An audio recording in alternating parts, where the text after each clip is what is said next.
자, 지난 4월 SK텔레콤에서 국내 통신 역사상 최대 규모의 유심 정보 해킹 사건이 발생했죠.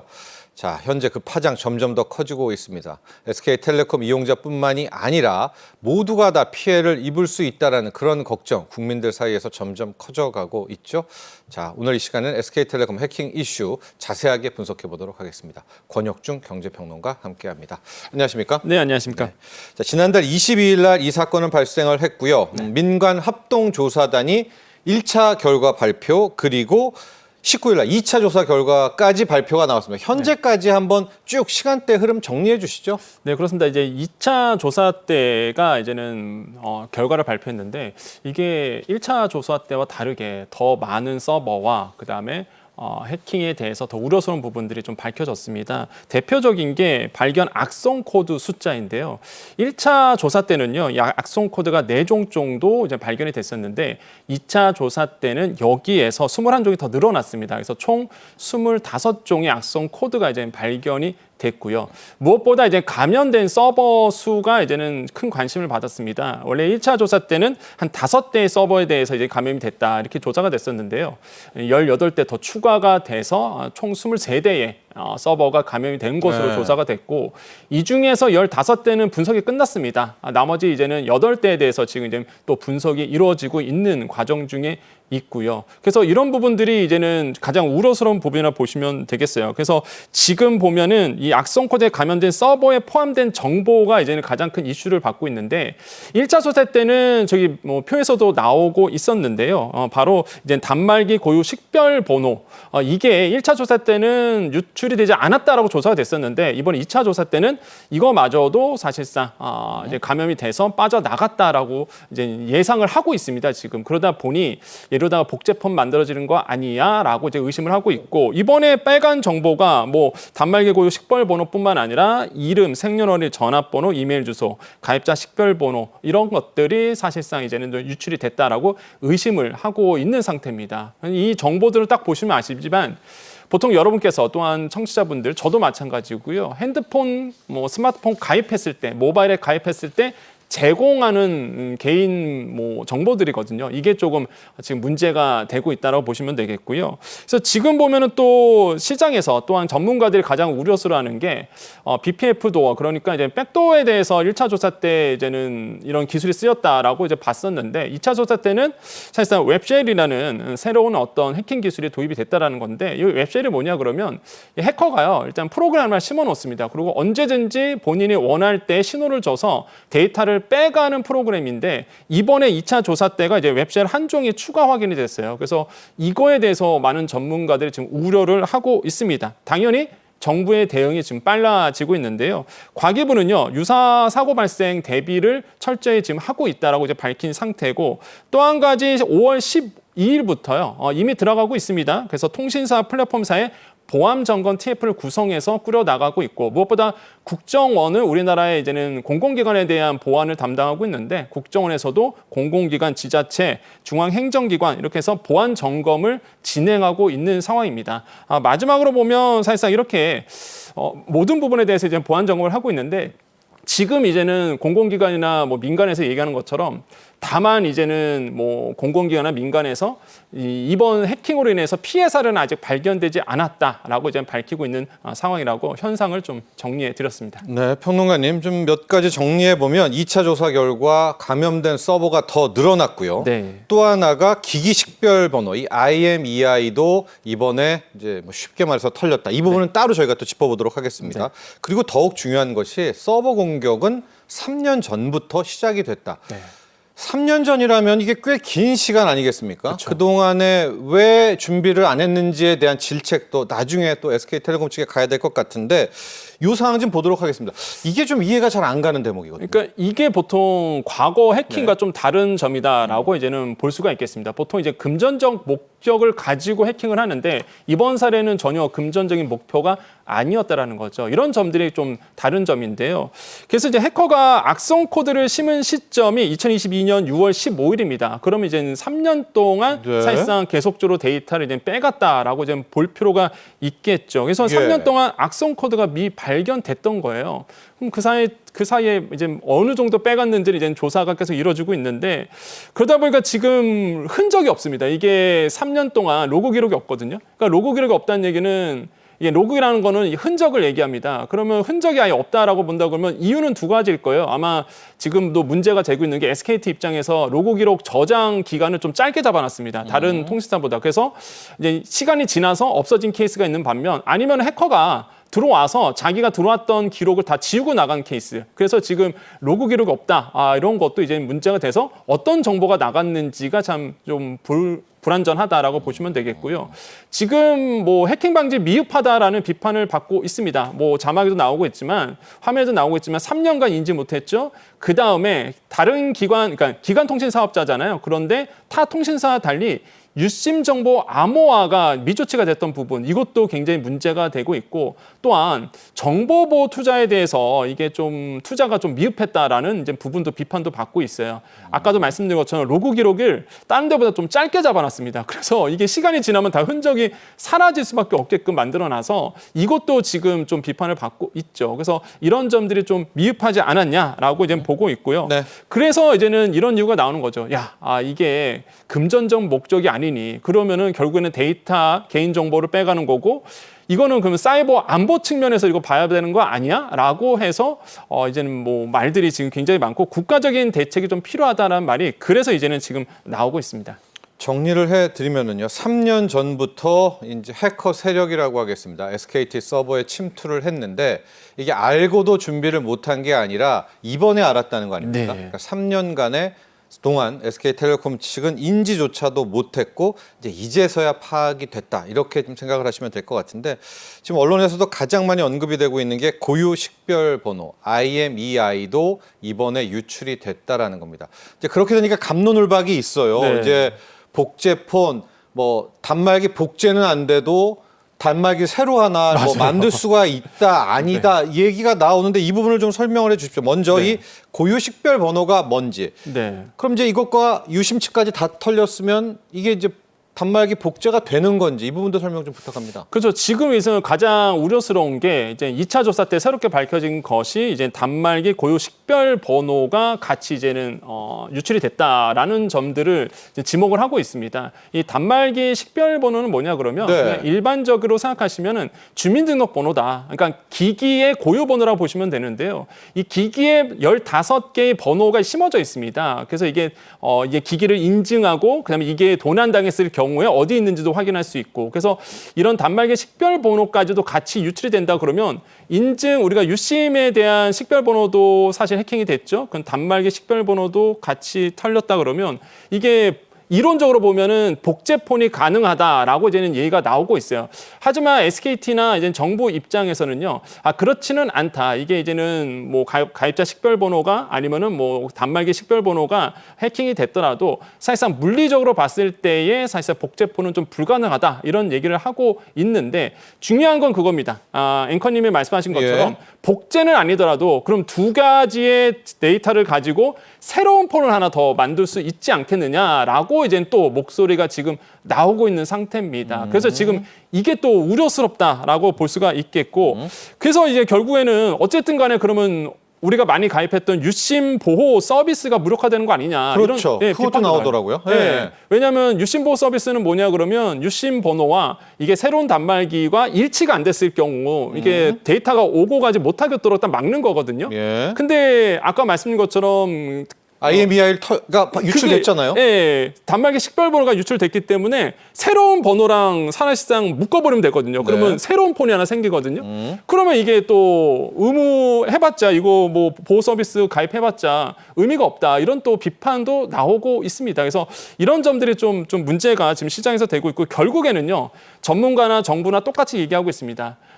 데이터를 보호하는 게 그래서 중요하다. 그래서 통신만의 접근 자체를 막아줘야 된다라고 얘기를 하고 있는데 이게 어떤 거냐면 그 비정상 인증 차단 시스템이라고 있습니다. 이게 SKT가 지금 강조하고 있는데 이 비정상 인증 시스템이 있기 때문에 사실상 해커가 새로운 단말기를 도입을 하더라도 이 통화되는 그 그 순간에 막아버릴 수 있다라고 이제는 SKT는 얘기하고 있거든요. 그래서 전문가들도 이거는 동의하고 있습니다. 그래서 이런 어떤 비정상 인증 차단 시스템이 마련돼 있기 때문에 너무 국민들이 불안할 필요는 없다라는 것이 지금 SKT 입장과 정부 일각의 이제 목소리다라고 말씀드릴 수 있습니다. 네, 단말기 복제는 안 된다. 복제포는 안 되지만 그 새로운 게 아니죠. 기존에 이제 유출됐던 네. 유심 칩하고 고유 식별 번호를 합치면 새로운 기기 하나를 만들 수 있다. 맞습니다. 여기에 이제 갑론을박이 있지만요. 그런데 최종적으로 그 기기를 왜 만들겠습니까? 그걸 가지고 뭐 신용대출 받는다든가 활용을 하려고 하니까 네. 그 2차 피해는 SK텔레콤이 통신망으로 막았겠다. 네. 이렇게까지 얘기가 나오는데 이 전문가들도 좀 의견이 엇갈리고 있기 때문에 좀 더 봐야 될 것 같고요. 중요한 건 이제 추가 피해가 맞습니다. 일어나면 안 된다는 점 꼭 기억하시면 되겠고요. 누가 했을까 부분도 굉장히 큰 관심입니다. 돈을 요구하지 않았다라고 하거든요. 그렇다면 우리 한국의 이 데이터 빼가려고 했던 건데 네. 참 이 부분이 잘 이해가 안 갑니다. 그냥 사이버 테러인가요? 이걸 누구로 봐야 됩니까? 누가 한 겁니까? 지금 시장에서는 사실상 이게 금전적 목적이 아니다 보니까 사실상 우리나라의 개인 정보 아니면은 정말로 뭐 폰 데이터를 어떤 통화 정보를 빼가기 위해서 한 거 아니냐. 그래서 이제는 테러 아니냐. 뭐 이런 얘기도 지금 나오고 있습니다. 그래서 일각에서는 다양한 이제는 설들이 나오고 있는데 일단 중국에 대해서 좀 의심하는 분들도 굉장히 많이 나오고 있습니다. 일단은 3년에 걸쳐서 악성 코드를 심었잖아요. 그래서 26,000건이 빠져나갔다고 보는데 이게 기술이 아까 말씀드렸던 팩토 기술이라든지 웹쉘이라든지 이런 것들이 과거 그 중국의 해커 집단이 자주 사용했던 수법이라는 거죠. 그래서 좀 의심하는 분도 지금 있고요. 중국이요. 예, 네. 그다음에 이게 그러다 보니까 이게 직접적인 어떤 기관 통신망에 도입을 들어왔기 때문에 이거 사이버 안보 측면에서 보시는 분도 굉장히 많아요. 그래서 이거 테러 아니냐? 아까 말씀드린 것처럼 그렇게 보시는 분도 있고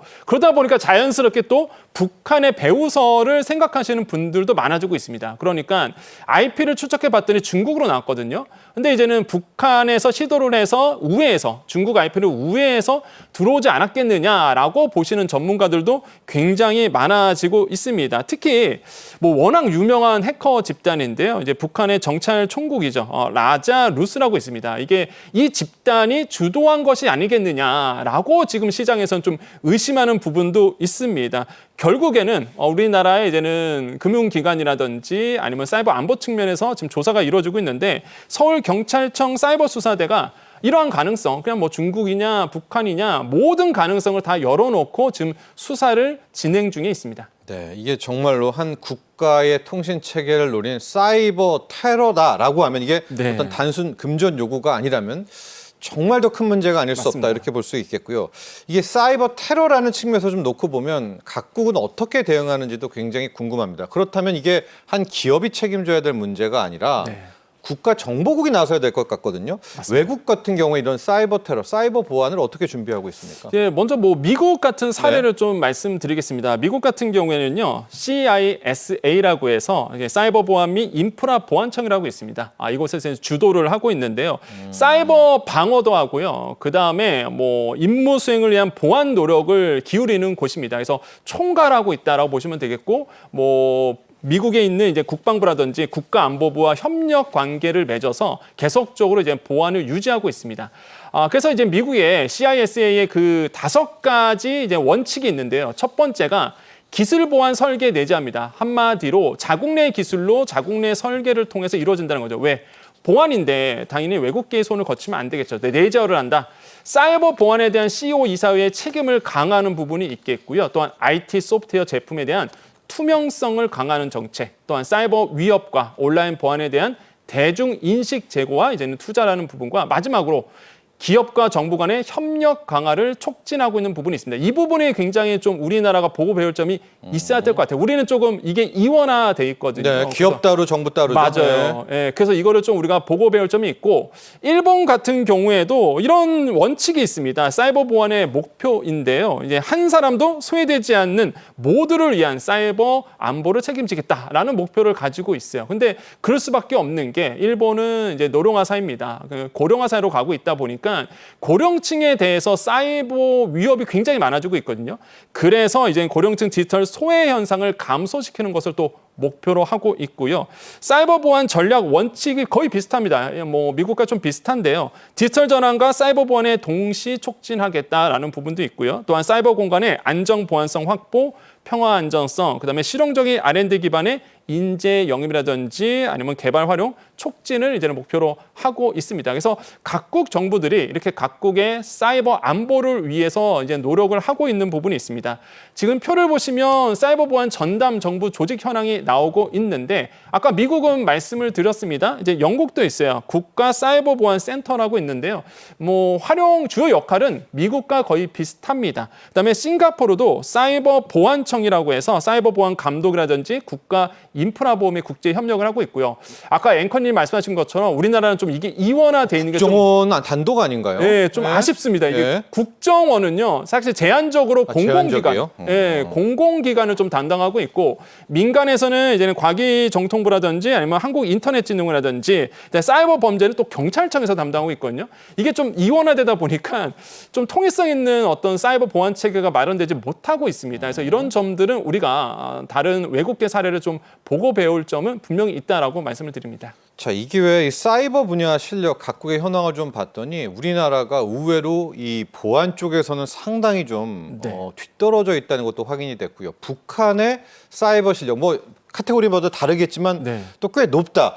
이것도 한번 좀 이 기회에 정리 좀 해볼까요? 네, 그렇습니다. 이게 그 미국에 있는 그 케네디 스쿨의 산하 그 벨퍼 센터라고 있습니다. 여기서 이 벨퍼 센터에서 이제 조사가 됐던 내용인데요. 이게 그 사이버 역량 지수라고 있습니다. 여기에서 이제 순위가 나오는데 이 역량 지수가 뭐냐 그러면 이제 한 국가가 사이버 공간에서 얼마나 사이버 보안이라든지 사이버 안보 측면에서 뭐 인식을 하고 있고 파워를 가지고 있느냐 이거를 지표화한 건데요. 이번에 이제 조사가 된 게 있습니다. 2022년도 이제 자료인데 여기서 보면은 8가지 지표를 통해서 이제 순위를 뽑습니다. 그래서 순위를 보면은요. 일단 쭉 보니까 8가지 구성 항목을 좀 말씀을 순위 먼저 나오고 있는데 순위를 보니까요. 역시나 1위는 미국입니다. 그래서 역량 지표로 보면 역시나 뭐 강력하고요. 2위가 이제는 중국이거든요. 근데 중국 같은 경우가 참 무서운 게 감시 상업 부분은 1위입니다.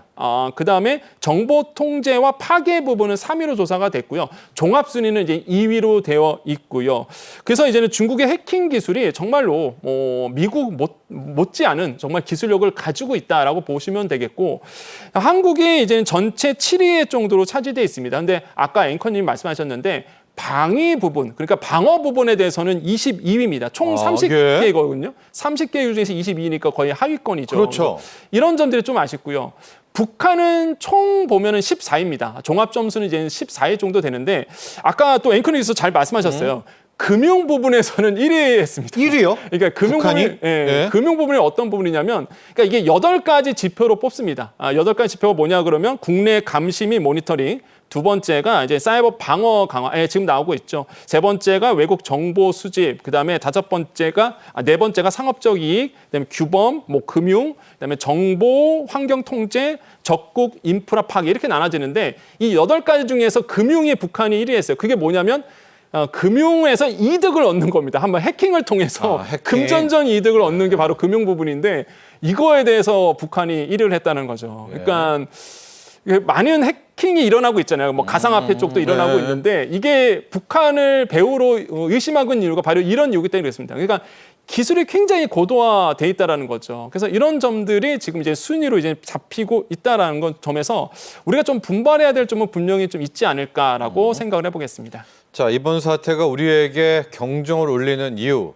통신업계의 1위이자 뭐 한국을 대표하는 대기업 아닙니까? 맞습니다. SK텔레콤에서 일어났다라는 것 때문이긴 한데 이 때문에 좀 다른 기업들 좀 봤더니 우리나라 이 안보 불감증 기업들의 아주 심각한 수준이라고 하죠. 네, 그렇습니다. 이게 실제 저도 이제 조사를 해보면서 우리나라의 안보, 우리가 특히 우리나라 대기업들의 안보 인식이 굉장히 좀 낮구나라는 생각을 해봤는데요. 국내 기업 97%가 AI 해킹에 대해서 사실상 무방비 상태다라는 조사도 있었고요. 실제 사례도 있었습니다. 최근에 CJ 올리브 네트워크스라고 해서 CJ 계열사의 보안을 담당하고 네트워크를 담당하고 있는 회사인데 그런데 여기에서 인증서 파일에 대한 해킹이 유출이 됐던 부분도 있었고요. 예. 또 한 가지 해커 그룹 랩서스라고 있는데 삼성전자와 LG전자, 엔비디아 정보가 유출된 사례도 있었습니다. 또 한 가지 보면은 2012년도와 14년도에 좀 너무 유명하죠. KT에 대한 해킹 사건도 또 있었고요. 그다음에 4년 뒤 2016년도에는 인터파크도 사실상 개인 정보가 뚫려서 또 유출된 사건도 있었고 이거는 정말 큰 뉴스였어요, 네, 그때. 예. 이거 판결이 났는데요. 한 명당 10만 원씩 배상하라 이렇게 됐었습니다. 그래서 소송을 제기하신 분들이 이게 10만 원씩 또 받았던 사례도 있었고 2023년도 LG U+ 해킹 피해도 있었습니다. 이때가 30만 건 고객 정보가 유출됐었거든요. 그러니까 우리나라 대기업의 보안 인식이 좀 이렇게 낮구나. 이게 공통점이 뭐냐 그러면 해커들이 가치 있는 정보를 이렇게 빼가는 거예요. 이게 대기업들 공통점이 뭐냐 그러면 개인 정보들을 다 빼갔다는 거거든요. 그래서 이런 점들이 굉장히 우려스럽고 그래서 지금 보면은 개인정보 보호 활용 조사라고 있었습니다. 예, 정부에서 조사를 했었는데 여기서 한국인의 8%만이 가정용 와이파이 네트워크 보호법을 숙지하고 있었다. 이런 얘기가 또 조사가 됐었거든요. 그래서 이런 점들이 우리가 조금 안보에 좀 신경을 써야 되는 부분이라고 좀 생각을 해보겠습니다. 네, 저 마무리 짓도록 하겠습니다. 근본 대책 좀 이야기해야 될 것 같아요. 뭐 과기부는 미국과의 공조도 이야기하고 있지만 이게 어느 한 분야가 뭘 어떻게 한다고 풀어지는 것 같지는 않거든요. 네. 자, 앞으로 정말 이 사이버 해킹도 우리 생활에 중요한 이슈가 될 것 같습니다. 어떻게 맞서야 될까요? 네, 그래서 정부도 지금 발빠르게 움직이고 있어서 여러 가지 외국계의 기업들과 또한 외국 정부와 협력을 강화하고 있고요. 우리도 이제 안고 있는 숙제는 분명히 있을 겁니다. 첫 번째로 본다 그러면 사이버 보험에 대한 활성화 부분 이것도 지금 우리가 안고 있는 과제라고 볼 수 있겠고요. 이건 사후 처방이잖아요. 그래서 우리가 근본적으로 안고 가야 되는 거는 사이버 이제는 안보 기본법이라고 있습니다. 이게 좀 10년간 계류 중에 있는데 이거 뭐 차기 정부에서 해야 된다는 목소리가 굉장히 많아요. 이런 점들도 우리가 보셔야 되겠고 그래서 견고한 사이버 보안 생태 구축을 위한 5가지 핵심 요소가 이제 있는데 이 5가지 핵심 요소를 좀 지켜주는 거 굉장히 중요합니다. 인재 영입, 인식 인재. 전환, 예. 기업 간의 정보 공유 문화, 투명성 확보, 지속적 협력 이런 것들을 통해서 우리나라의 안보 인식을 더 끌어올리는 역할이 굉장히 대두되고 있습니다. 네. 지금까지 도움 말씀의 권혁중 경제평론가였습니다. 오늘 감사합니다. 네, 감사합니다.